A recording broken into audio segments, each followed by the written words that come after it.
Une synergie d'action Union africaine-Nations unies pourrait contribuer efficacement à la sortie de crise que traverse la Libye depuis plus de 14 ans. Cette information a été donnée par Mme Anna Tété, chef de la mission d'appui des Nations unies en Libye, ce jeudi 18 septembre 2025, lors de l'audience qu'elle a eue avec le président de la République, Denis Sassou Nguesso, président du comité de haut niveau de l'Union africaine sur la Libye. Cette rencontre de plus d'une heure a permis à la représentante spéciale du secrétaire général des Nations unies en Libye d'échanger avec le chef de l'État sur tous les contours du dossier libyen.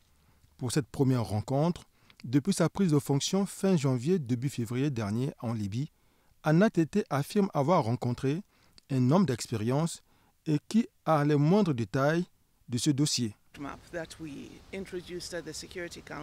La représentante spéciale a exprimé sa gratitude d'avoir l'opportunité de discuter avec le président Nguesso, qui a une expérience d'une extrême importance en Afrique et en la Libye, pas seulement durant les 14 dernières années, mais même avant.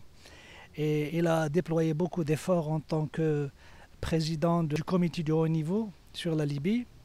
Et ces efforts ont produit cette charte de paix et de réconciliation en Libye sous les auspices de l'Union africaine qui a été signée par beaucoup d'acteurs libyens durant le février dernier. On rappelle, le 21 août dernier, lors de la session du Conseil de sécurité des Nations unies à New York, la nouvelle représentante spéciale du secrétaire général des Nations unies avait proposé un plan de sortie de crise qui s'articule autour du dialogue interlibyen.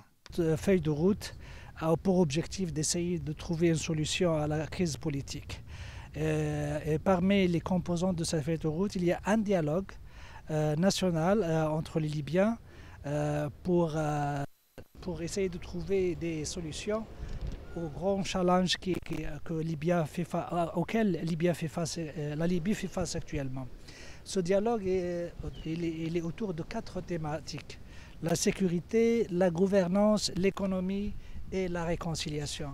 Et justement, la représentante spéciale voudrait que les Nations unies et l'Union africaine, à travers le comité du haut niveau et le président Nguesso, travaillent ensemble sur la thématique de la réconciliation et aussi d'essayer de construire ce qui a déjà été achevé, de ce qui a été déjà fait par le président Nguesso sur ce côté-là.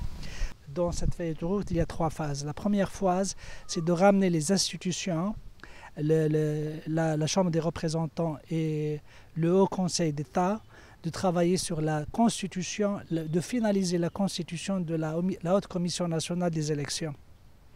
Maintenant, la commission doit avoir 7 membres, maintenant il y en a seulement 4.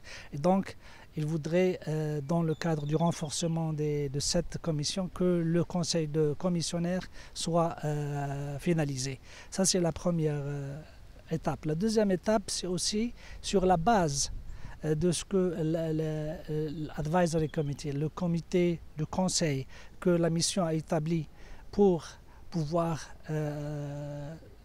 développer son plan. Elles ont demandé aussi que des amendements soient faits aux lois électorales. Il s'est de rappeler que le 24 juillet 2025, une réunion virtuelle de haut niveau du Conseil de paix et de sécurité de l'Union africaine s'est tenue sur les derniers développements de cette crise. Réunion à laquelle avaient pris part Anna Tété ainsi que le président du comité de haut niveau de l'Union africaine sur la Libye, le président Denis Sassou Nguesso.